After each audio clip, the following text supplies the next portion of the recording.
रयतेचे आभाळ जिजाऊ महाराष्ट्राची नाळ जिजाऊ, रयतेचे आभाळ जिजाऊ महाराष्ट्राची नाळ जिजाऊ, अन्यायाचा काळ जिजाऊ स्वराज्याची सकाळ जिजाऊ।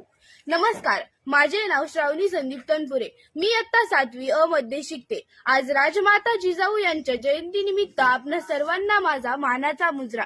जाधवांची कन्या भोसल्यांची सून, जाधवांची कन्या भोसल्यांची सून, शिवबाची माता भाग्य कोणते अजून।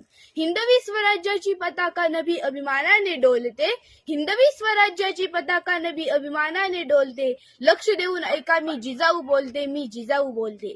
तो फार धामधुमीचा काळ होता, शत्रूने चाहू बाजूने मराठा वेढला गेला होता। अशा या काळात वडील लखुजीराव जाधव आई म्हाळसा राणींच्या पोटी आमचा जन्म झाला।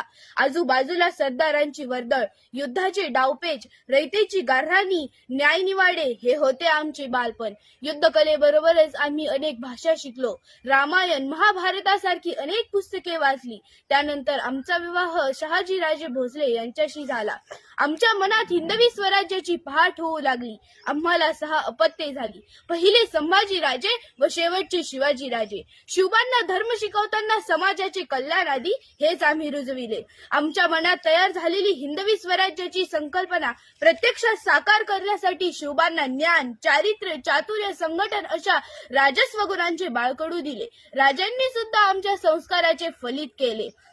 रयतेचे राज्य स्वराज्य करण्यात शिवबा यशस्वी झाले होते। आता आमचा कार्यकाळ संपत आला होता। शिवबाला स्वराज्याचा लाडका राजा झालेला पाहून आम्ही समाधानाने अखेर डोळे मिटून घेतले। झाली पावन जिच्या पावली सिंदखेडची माती, झाली पावन जिच्या पावली सिंदखेडची माती। अन्यायावर दुर्गा गरजली शस्त्र घेऊन हाती, अन्यायावर दुर्गा गरजली शस्त्र घेऊन हाती।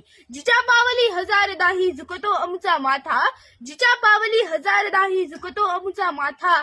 मा जिजाऊ लिहून गेल्या स्वातंत्र्याची गाथा, स्वातंत्र्याची गाथा। अंधार दाटला फार आता दिवा पाहिजे, अंधार दाटला फार आता दिवा पाहिजे।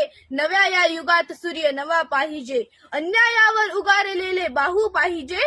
पुन्हा एकदा आपल्यात शिवबा आणि जिजाऊ पाहिजे, शिवबा आणि जिजाऊ पाहिजे। जय जिजाऊ, जय शिवराय, धन्यवाद।